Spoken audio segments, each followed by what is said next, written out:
Hello, everybody, and welcome back to We Bought a Mic, a podcast about friendship, lowercase and uppercase. I was going to say, it really, it has been, and now it is double. It really is. The new film from Andrew DeYoung, Tim Robinson, Paul Rudd, A24. We're talking about it. Welcome. My name's Ernest. I'm your wife's ex boyfriend, Devin. And I'm Jimp. It's like jump with an I. You did change your Discord name to Jim. Yeah. You little rascal. All right. So this is unfortunately not your usual WBAM deep dive because we are recording another podcast after this. So we just got to get right into it. Yeah. You know how you usually put Fast on forward. like 1.5 times speed. We're going to actually just talk in that speed today. So don't worry about speeding it up. Yeah. We're doing sewer crack instead of your usual Michelobs. That's what's we poured out the Michelob. Well, no, we have Austin is guiding us through the sewers of this podcast instead of Craig. I feel like normally we're just like kind of wandering aimlessly down there, losing all of our loved ones in the sauce of the podcast. Not today. So how do we kind of set this up here? Because I don't think many people have seen this movie, but the people who have that are clicking on an episode about it, I think are the sickos looking for like the good shit. So in the briefest way possible, if you somehow clicked on a friendship review without launching it, just know that this movie is not for everybody. This movie taps into an energy from the depths of Mr. Tim Robinson, famously on Netflix. I Think You Should Leave, 3 seasons. Watch that first. The entirety of I Think You Should Leave is what, like maybe 2-3 hours. I mean, I think that people can. I honestly think that people could watch the first season of I Think You Should Leave because I think that's the most tame. Which is what, like an hour and a half total? Maybe. Yeah. Maybe. Sketch show. There's some that's like 22 minute episodes and there's 6 of them. So like, if you like that, you're going to love this movie. If you don't like it, you're probably not going to love this movie. You're absolutely not going to love it. Although this movie does try to appeal to some kind of general audience. I do think it works to some extent for people who may be wanting just like a weird comedy that may not know the talents of Mr. Robinson. I think, well, I'm really curious to kind of talk with somebody who has not even just like doesn't watch I Think You Should Leave, somebody who doesn't know who Tim Robinson is, just to get their pulse on what this is. So I've seen this movie twice now. The first time I saw it was opening night, and it was like filled with those sickos. Yeah. It was honestly majority of like our extended friend group was making up about half the theater. And so it was like, these are the people who are here to see this movie. Well, the rollout they did, that A24 has done, the very limited rollout, I think is to lure all the sickos. And I think that this is an example of like A24 doing a really good job with the limited release. I was worried there for a minute. Well, in your defense, I thought we weren't going to get before. Like see Sing Sing last year. That like, did that ever go wide? But for friendship, this is a movie that you want word of mouth to happen, especially because studio comedies don't make money at all. So like you want people to see this. I'm not saying that A24 wants this movie to be pirated, but A24 wants there to be clips of this movie. They want screen grabs with quotes to like circulate on the internet because that's how they want the WBAM soundboard. Yeah, exactly. And not to downplay the meaning of having like a successful theatrical release, but the real thing that will determine the destiny of this movie is where it ends up on streaming. I think it's Max. I think A24 now has the deal locked up. Yeah. That's a huge deal. Yeah. Like it needs to be something that can just be found. It needs to be something that there are a lot of people that we sort of don't think about much that casually do like Tim, but not so much so that they know everything about him. But if we all do. Yeah, but they recognize him, he's on the Netflix tiles every day. And if they were to see him in something else like on Max, they'd be like, oh, I should check that out. Yeah, it's that weird guy. Yeah. And it delivers. Paul Rudd's in there too. It delivers entirely on the promise of Tim, which is my biggest concern going in was like, it's not, you know, officially written by Tim or produced by Tim, but it's really hard to fit his whole deal into a normal movie. So how is this going to work? Is it going to be really toned down Tim, or is he just going to be doing a different thing? And no, he's not. He's doing his thing.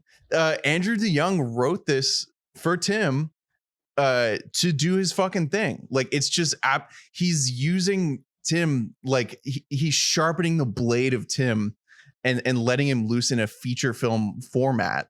And it doesn't feel like we're losing the edge. You know what I mean? And so absolutely, in my mind, it succeeded so much more than I ever thought it would. I was assuming what we were going to get sort of a watered down version of, I mean, it's something that happens with like a ton of different comedians dating back to like the 80s and 90s. Like, you know, you might have an act or a stand-up act or a sketch persona, and they get a movie. That's and then like you get a movie, them, but it's like, you know, back in the day, it would be a studio movie with like a $50 million budget. A good example is like seeing like Will Ferrell in the movie Old School. Mm-hmm. It's like, this isn't you. A Todd Phillips What the fuck film. are you doing? Yeah, like that movie. A lot of people like it. If you go back and rewatch it, that movie's awful. And a Todd Phillips? It's awful.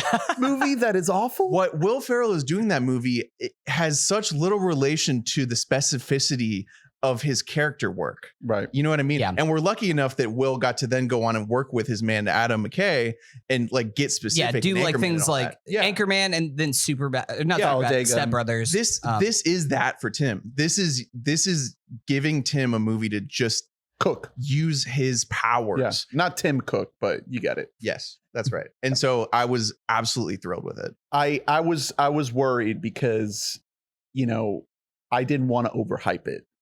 And I wanted you to see it so bad. And I wanted you to see it in the theater. Yeah.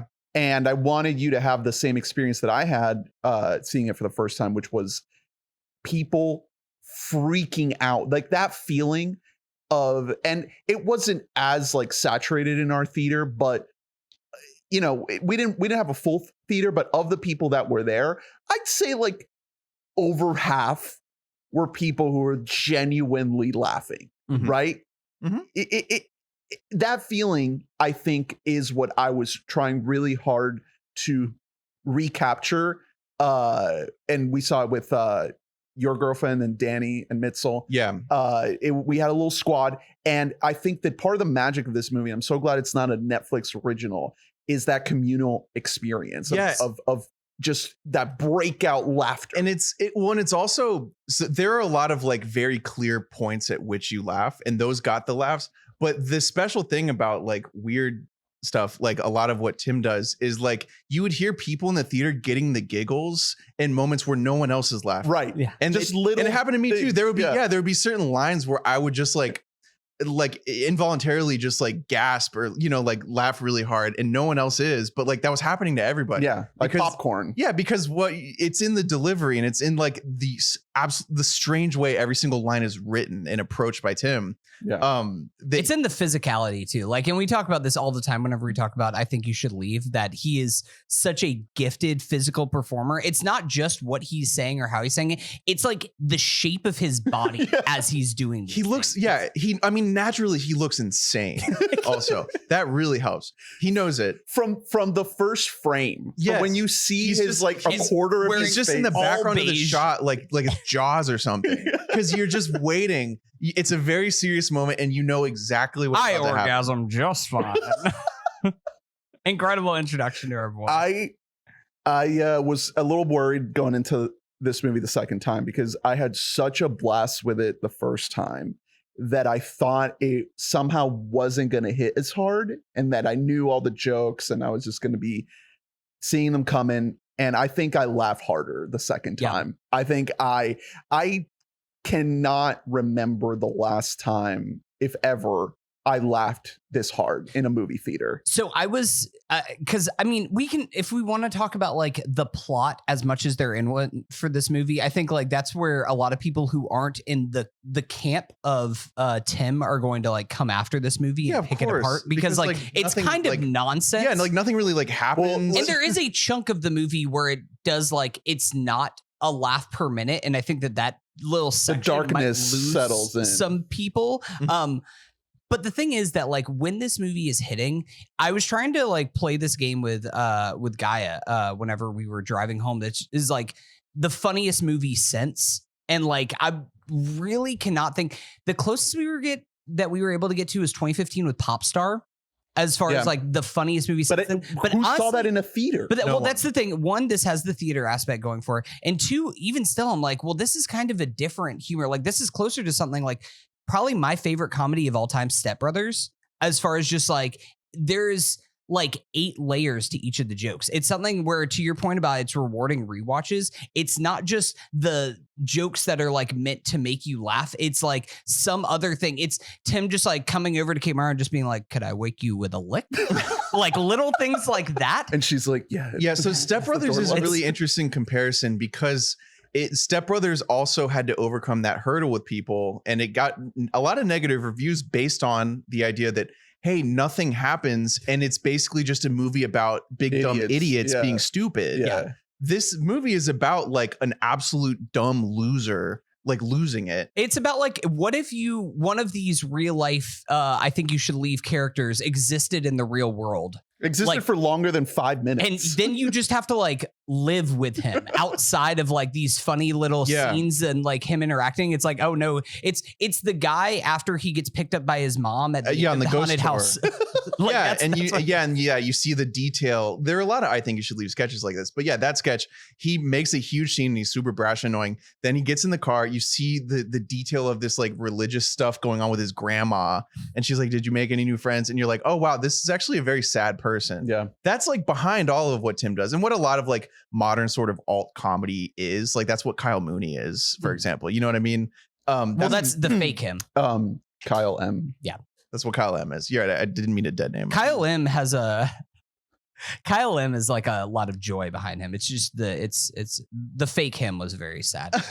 But I mean, even when you look at something like, I still haven't seen it, but Y2K or the beloved Brigsby Bear, like there's still something about that feels like he's trying something a little bit out of bounds. It's not the real him. This is in the pocket. This is right in the bullseye. And so for that, you have to give a lot of credit to DeYoung, who this is his writing and directorial debut in feature films. He's worked on a lot of great television. Man-Seeking Woman, and Pen 13, namely. Pen 13 makes 15. The most sense in the world. Yep.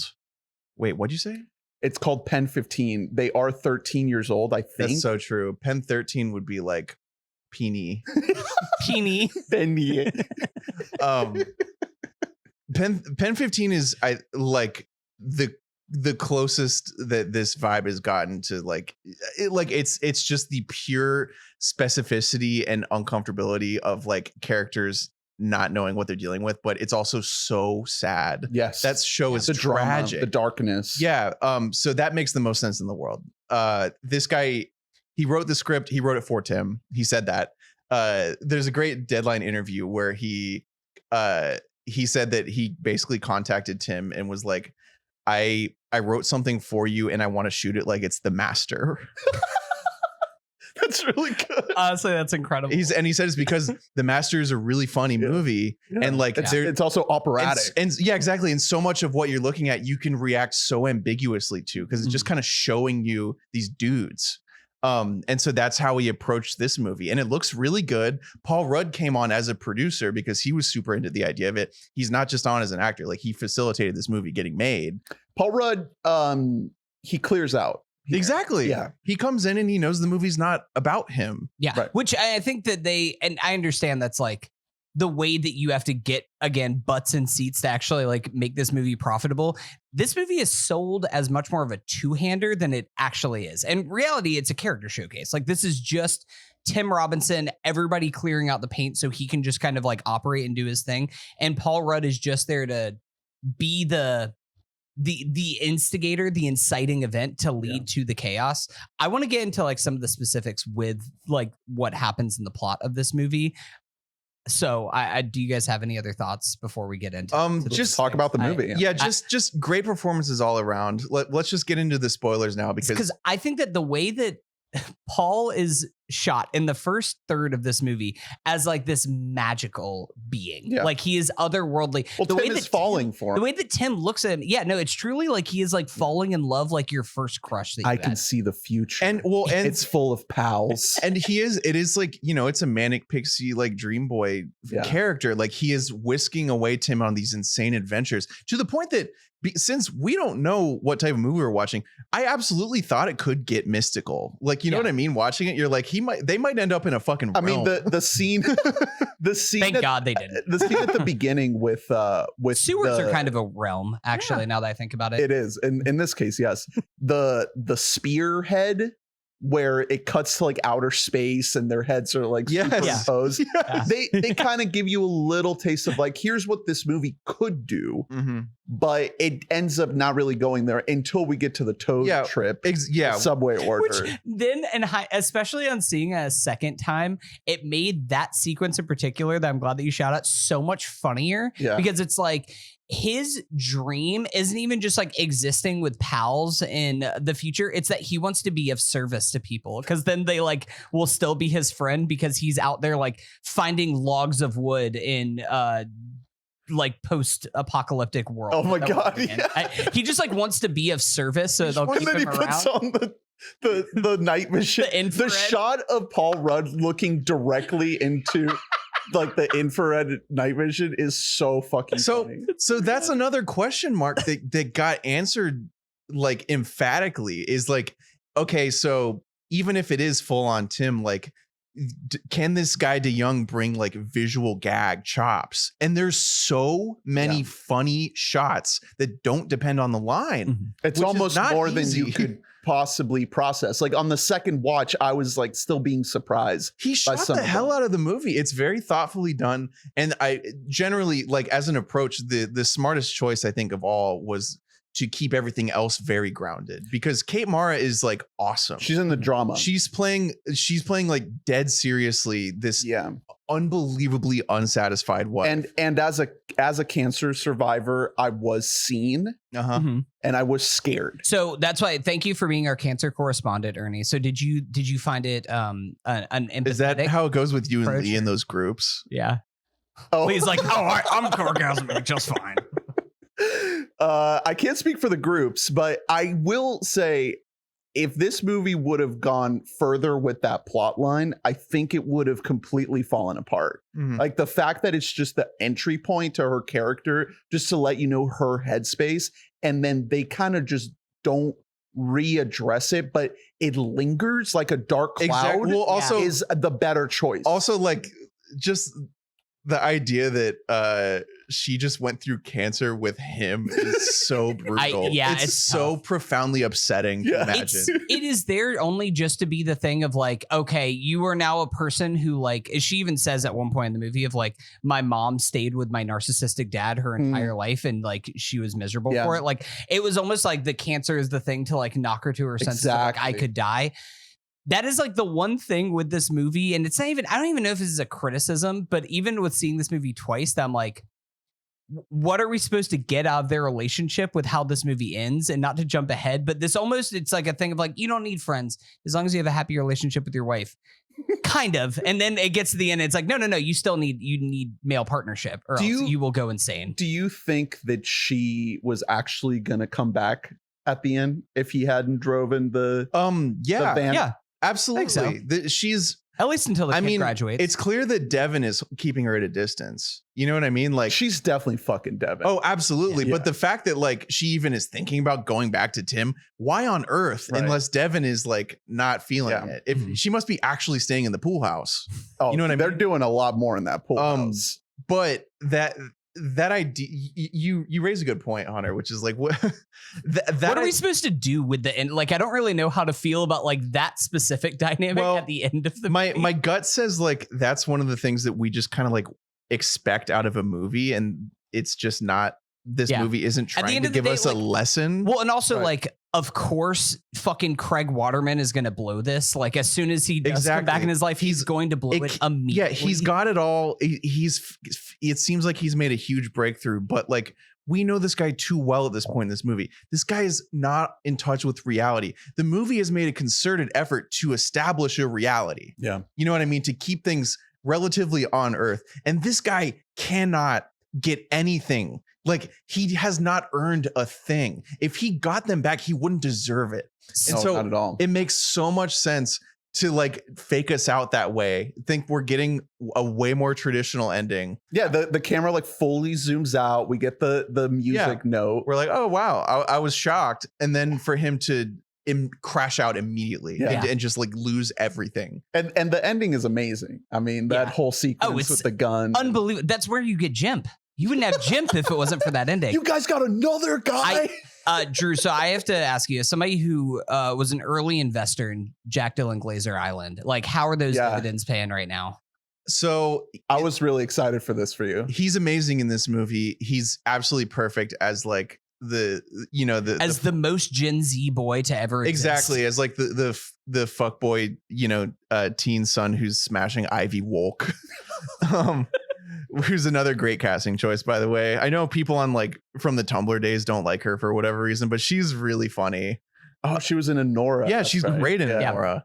I was like, I've seen that girl. She has such a recognizable face. She's literally just like a Tumblr power user from back in the day. Like, that's how she became notable. It's crazy. So she's great.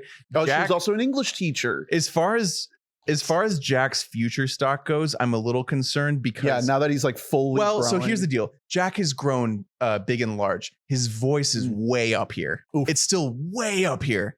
And you don't think that's part of the performance? Unfortunately, I feel like that will be limiting for him. I would put him in anything. That doesn't bother me. However, it's just something to note moving forward. This movie is chock full of dudes in this universe.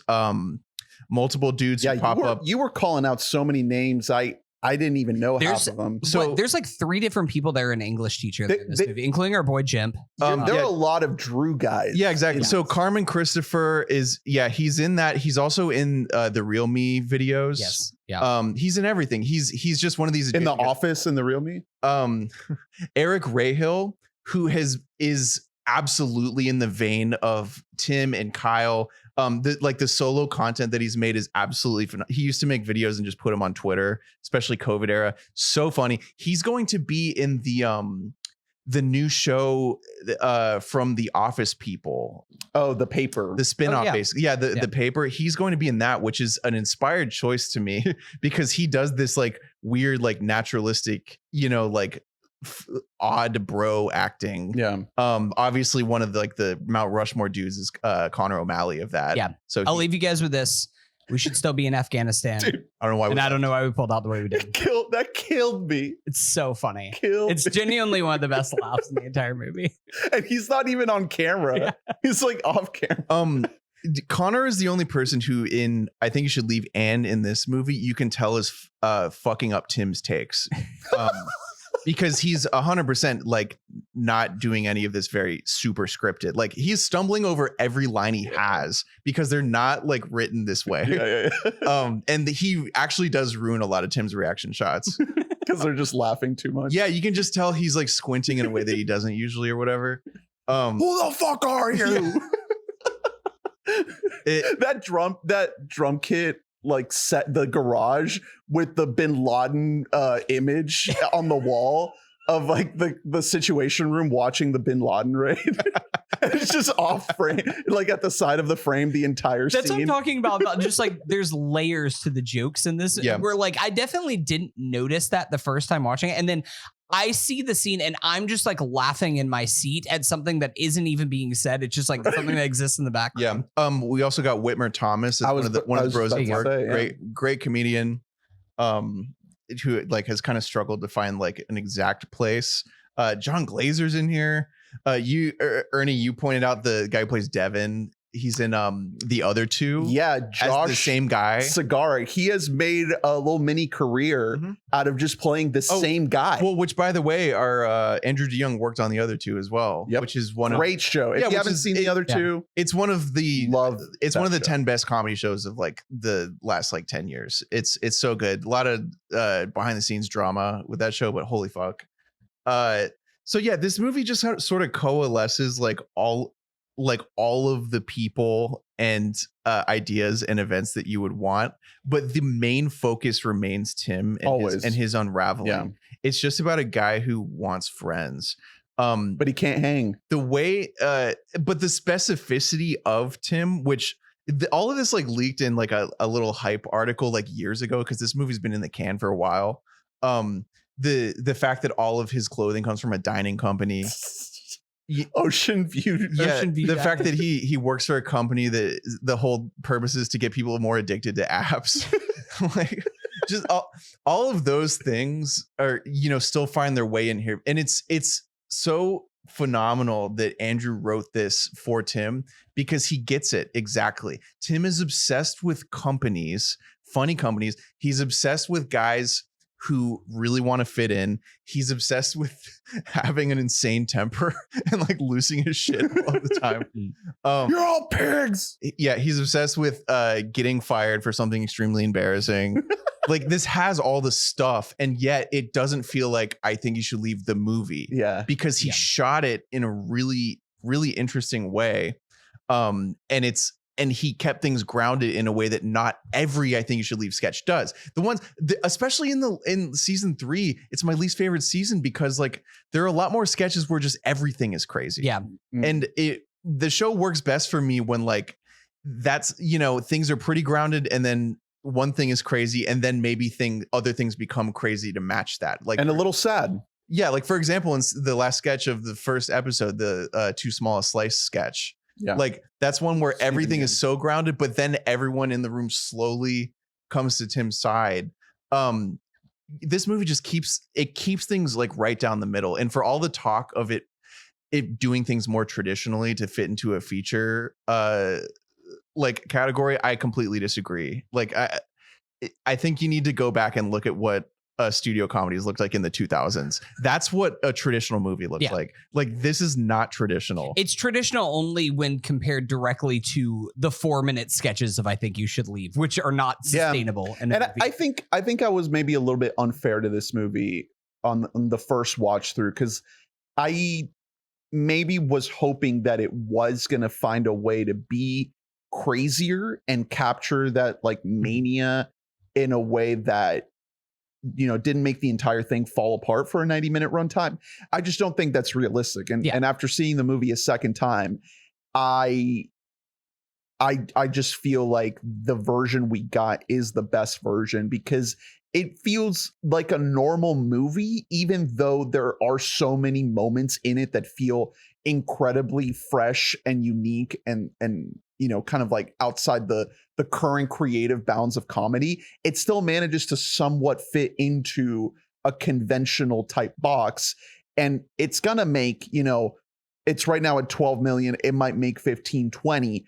And if they would have gone what you would consider like more experimental art house with it, I just don't know if that necessarily would have been better. I don't know if the crazier, wacky, like more incomprehensible manic version of this movie that I thought I wanted would have been better. I mean, we have a lot of data to pull from in terms of can you turn a sketch into a movie, because like every SNL movie fails miserably. Like that doesn't work. You can't maintain that level, that heightenedness, that, you know, that's the reason it's written into be 4 minutes or whatever.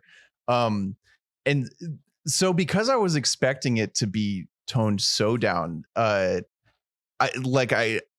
would encourage the listener, like, it's really not that toned down. Like what happens is, but the way he's behaving is not toned down. Like he is doing his whole thing. Yeah. You know what I mean? Throughout the entire movie. And a lot of moments that you think are going to be like things are about to be toned down or played normally They're not. Yeah. Like when he's presenting his idea to the mayor, the council member, whoever, and it seems like it's like an earnest presentation, and then he goes like, "Fuck, what was it?" Fuck. No, Like I've specifically been doing that with Gaia the last like couple weeks. I would just be like, we'll be in the middle of like a conversation. I'll be like, "What the fuck was that?" yeah, like so it's and then just like go back to just like talking normally again. So like in terms of plot, it's toned down because it all is happening like on Earth, but not by way of performance. It's well, I think that people who are calling it toned down, I don't think that the Tim, I mean, maybe it's like a little bit sanded down is a better term for like some of the Tim-isms. I think it's more so like some of the concepts are a little bit more toned down because again, this is like an actual movie and it's going back to the Deadline review, it's trying to be closer to The Master as far as like, we're going to be high concept, we're going to have something, but also there will be some kind of a through line of a story.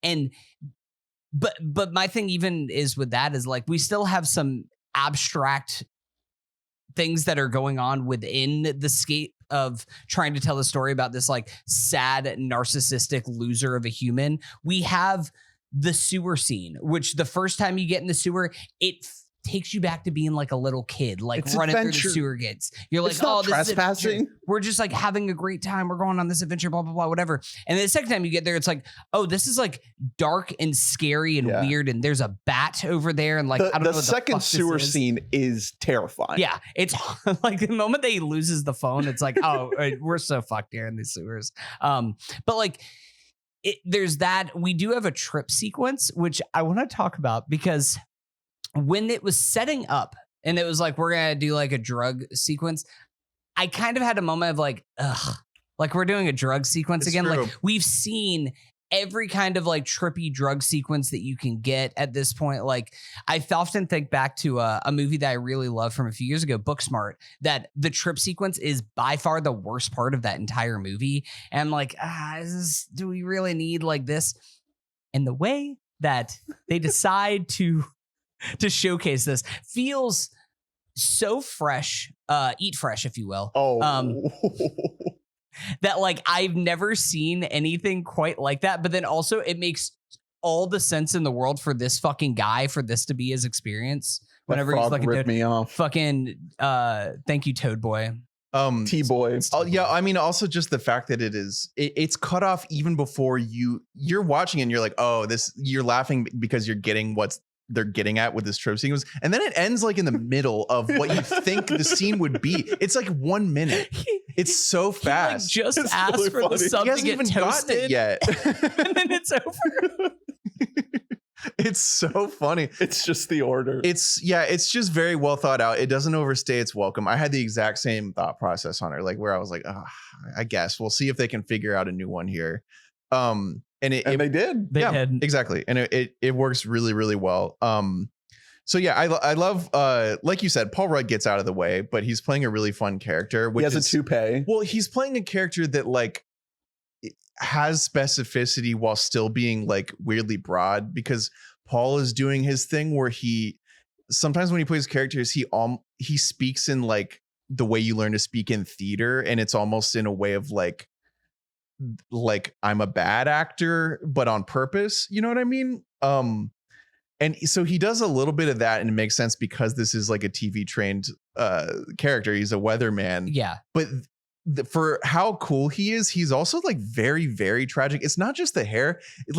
He can't even handle becoming a morning weatherman. Yeah, that like causes his like deep anxiety and happy insecurity. To be her. Well, because the first time you meet him, he's like Brian Fantana, like to take this back to Anchorman. Like he's like he's so cool. He's so cool. He doesn't even have a cell phone. Yeah, he's giving like Ron Burgundy a little bit, you know, where he's like, stay curious, stay classy, San Diego. Mm-hmm. Like there's a lot of that going on, and that all unravels so quickly, and you realize he's just like another guy, just like trying to live. And also he's like a fucking weirdo. Like who would go into this fucking aqueducts? Like that's weird. With your new neighbor friend. Yeah. You just met. And then the toupee really just drives it all home. Yeah. So they get arrested for not for the sewers. Why is it that they get arrested? he's going to because he's going to get arrested because he stole a gun, and then they both get arrested. I think just for trespassing. Yeah, because they go into the sewers. And when she gets lost. Yeah, because that's right. because Craig is telling the cops like, oh, he brought me. Yeah, he does this. Also, he called you pigs. One of the best line deliveries in the entire movie is like, Craig comes back home and then they're like, cops show up at his house because he stole the gun, like the scene prior to that. And then they're like, where's your wife? And he's like, she's in the sewers. It's really good. And then, the cop is like, is it just you and your two sons here? Yeah. It's just a random friend. Yeah. And he looks at him. He's like, yeah. and then it's like a smash cut to the sewers. Yeah. To them with dogs going into the sewer. Picking up the dog. It works really well. I think the biggest point I want to make about the movie generally is I think we've been spoiled, especially like starting in the 2010s. We've been spoiled with an absolute litany of good quality, weird comedy on television. FX comedies. Like it's mostly because of FX. Thank you, FX. That we've had like probably a dozen shows that tonally are more similar to this than any movie is. The success of this movie is that it's doing it in a movie, and it's not making sacrifices. It's not making sacrifices to do that. That is an extremely, extremely rare thing to do. It's hard to drop movie comparisons for this movie, tonally speaking, because it feels like a really good FX 2010s alt comedy show. Yeah.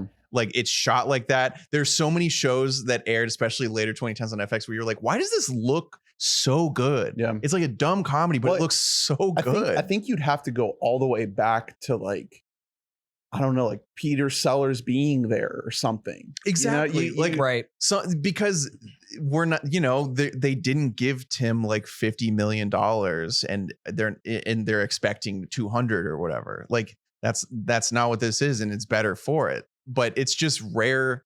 This just isn't happening very much. Usually when it is, it's a comedian who is trying to take a serious turn. Right. And there are serious moments in this movie, but that's not what this fucking movie's trying to do. Like this movie is absolutely insane. Like from front to back, it's packed with fucking laughs. It's not trying to show off a new side of our guy. If anything, this movie is almost like the inverse of Being There, because it's about a guy who people don't like. Right? Because the whole thing with Being There is that everybody just loves Chauncey. Yeah, but just like this is like we can't stand this guy. But you're right though. But just the idea of like a stripped back look at like a guy who sucks. Yeah, like who can't hang, an idiot. Yeah. we all know at least one. Like when you get these in movies, it's never what you want. It is trying. It's trying to take a harder turn. It's trying to get sappy. It's trying to mark evolution for the comedian. Mm-hmm. It's trying to be a vehicle into a new career.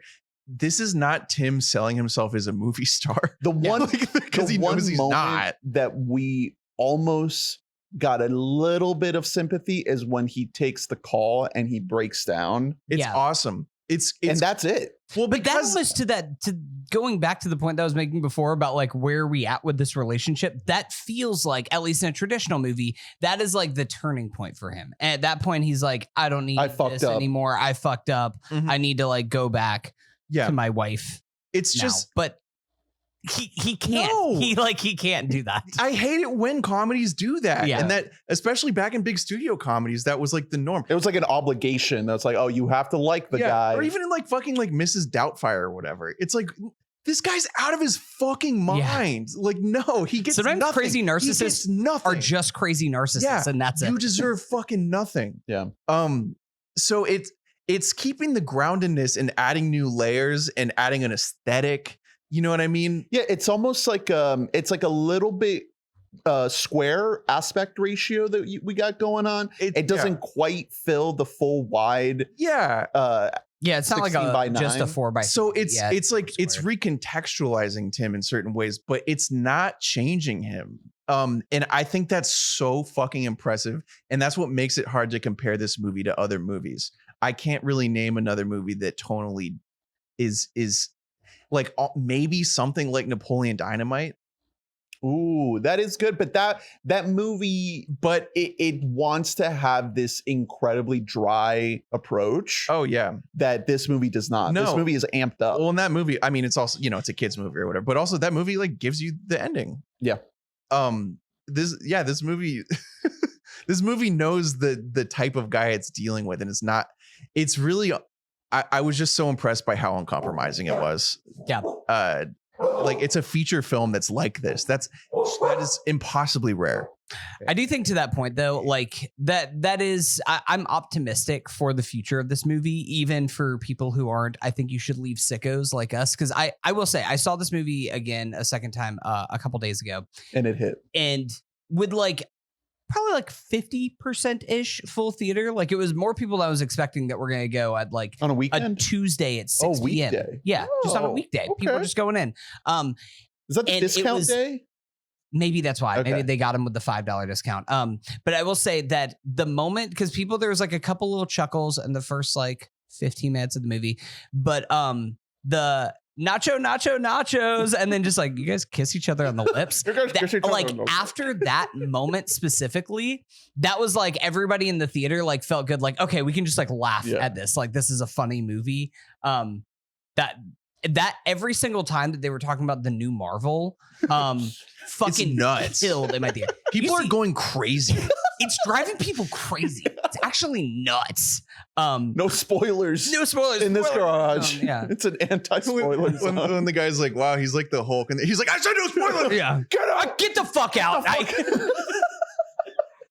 love that those guys actually went over to his house. Yeah, but like they treat him like that he deserves, which is like he's a fucking loser piece of shit. Shit at his own house. They all took time out of it. They're like, it's been 40 minutes. I mean, there's so many touches that I feel like add more texture and dimensionality to this, where it's not, these characters they don't just exist within the bounds of the frame. Like you feel like there's real life here. I mean, to shout out Kate Mara again, the scene when she comes back from the sewer and she's just sitting there wrapped up in the blanket. Like she doesn't really say much there, but you get like history of their relationship in that scene, where you just feel like, oh my God, it's all building up. All of the arduous friction of this relationship is all coming to a head here. And she doesn't even explode. And even the scene later, after she comes back from her stint on the weather news show, she still doesn't blow up. The movie doesn't give you these like cathartic moments. It just wants you to sit in this cringe, uncomfortable, stasis. And again, it wants you to just revel in Tim's weirdness. Like the shot of him just staring at her, figuring out what to say. It's very much again, like there's certain, I think you should leave sketch. It's very much like the Ghost sketch where he's doing like dramatic acting. Yeah. His facial expressions are really well done. Isn't that right after she says that she orgasmed in the right before that, whenever she first comes back and she's just like sitting there with like the fucking silver jacket on, he's like, did he make you like that cinnamon apple tea? Yeah. Like, just like, and then he's like, God, it's so fucking hot in here. Why is it so hot? Like you thought she was dead. You thought she was gone. Yeah, he's so full of himself. And then just like, and I don't know, like 7 minutes later in the movie, whenever she's like, I had like this wonderful day. I got to like be on TV and everything. He's like, you wouldn't be a big TV star if it wasn't for me. Yeah, he's a fucking piece of shit. He just sucks. Like you do get it without actually it ever needing to be said that this man is a nightmare to be around, like in every possible way. I'm curious, how did Annabelle enjoy this movie? Was she in on it? I think she's pro.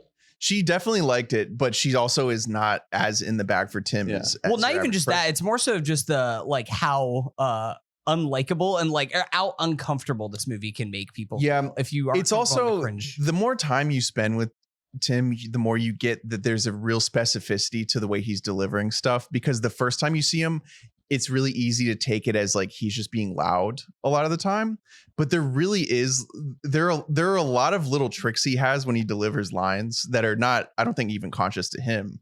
And so I think he's sort of a grower in a lot of ways. Like I was always a fan of his, but like, you know, no one knew exactly what he had when he was on SNL, for example.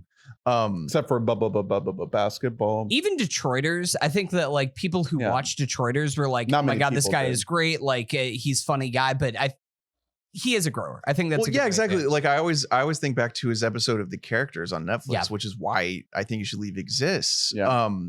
And that was some, like, it would go around on like, you know, like Split Sider back when that existed. You know, people would be talking about like, hey, they made this show where like all these comedians got one episode of a sketch show. His is the one. Like that's the one you watch. And like people like Lauren Lapkus had an episode. I liked hers. It was good. Mhm. There were like there were good episodes in there, but Did Kroll do one? I know because he had a whole show. no, but Henry Zabrowski did. John From Early. last podcast. Yeah, John Early had one.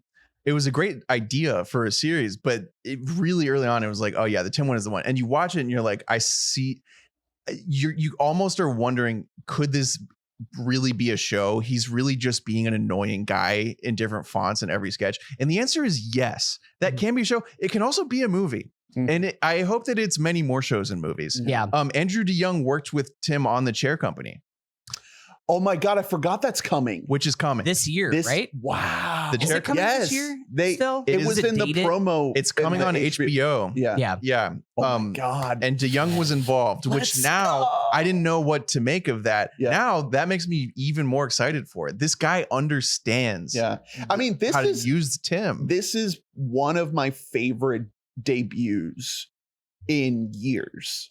I mean, this is undoubtedly like one of the best debuts of the 2020s. It's right up there. I think it's just fully realized like comedic vision. Exactly. I think from a comedy perspective, I would agree with that. Again, I'm just like, Well, I don't know. from a screenwriting perspective too. Well, it's screenwriting for the character of Tim. I don't know, like, what is Andrew DeYoung without Tim Robinson? Maybe I just can't separate those Right. two in my mind yet, because it's like, if we didn't have the performance of Tim Robinson, then the plot, like the missing pieces of the plot, I think would stick out a lot more. And also how much of this was fully improvised. Like, I guess we don't really or not know. even improvised, but how much did Tim actually help with the scenes? Like they're like maybe not fully improvised because they like kind of go back and forth on the specific line delivery, things like that. But I think that there are like, if we want to get, and I don't even want to get into the weeds of like the plot of this movie for as much as there is one, but I think that there are like gaps in the story that if it wasn't buoyed by this truly powerhouse performance at Tim Robinson at the center, then like maybe they would be more issues there. But to your point, like this is someone who understands their actors, and that's part of being a good director is knowing your base, knowing who you are. Well, directing with. in general is like, it's hard to fault any of it in the movie. Like he shot the hell out of it. Right. Yeah. Well, I think the script, I think you got to give the script a little bit more credit. I mean, I shout out to Brett. I was talking to him about this, and he pointed out some things that I didn't even really catch because I was just so, caught up in the laughs. But there's really good setups and payoffs in this thing, like the speed bump, the gun, the toupee. There's little bits that I think you kind of take for granted in the construction of the story that really hold it together super well. There's incredible payoffs in the final few minutes of this movie. The second time he walks through the screen door, like that is just such a funny moment. And that's something that comes from the script. That's not something that you just come up with on the day. I think that DeYoung probably deserves a little bit of credit for stuff like that. That's fair. I think That's fair. Well, I think a question you're kind of getting at with DeYoung is like, what else? Like, this is a very specific thing to make, and it's not as though this turns into making like like $200 million movies. Or not even that. It's just, it's hard to like sometimes you see a debut by somebody. It's like, I can at least forecast what you're like, what other types of movies you can make. Right. Exactly. This might be a one and done. I absolutely love this movie. This is easily one of the best movies of the year so far. Like, but because this exact form we've only ever really seen on TV. Like, I see this and I'm like, wow, maybe he'll be a great showrunner for like the best honestly, comedy on TV. Yeah. That's a good point. I'm just so happy that like a feature film that is of this ilk got made in the year 2025. That's crazy to me. It's absolutely crazy. Did you guys see the A24 merch? Yeah. For this? Oh yeah. I want the pants are the funniest one because they're just like really normal khakis. So the infrared shot is a shirt. Yeah. The infrared shot's a shirt. At night I think of you. I have it currently sitting in my cart, the male friendship hat. But I might just have to get that hat. There's a toad. Time for you to touch God. I'm thinking I might get the sewer system shirt. It's like it's very understated. Cool. You know what I mean? I was gonna say them singing one of the best when they break out in song Girl, you out of nowhere after talking about your busty daughter.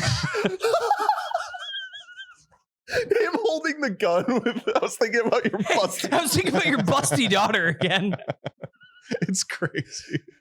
Oh, so fucking funny. The SEAL Team 6. I was gonna ask you guys, Team 6, do you think like what 20,000 calories? What event do we have to have on the podcast so that we eat the SEAL Team 6 dinner live on pod? I mean, it's 22,000 calories. If we don't find a reservation, should we just eat? It's 6 racks of ribs, mac and cheese, a Caesar salad. Caesar salad. A salad.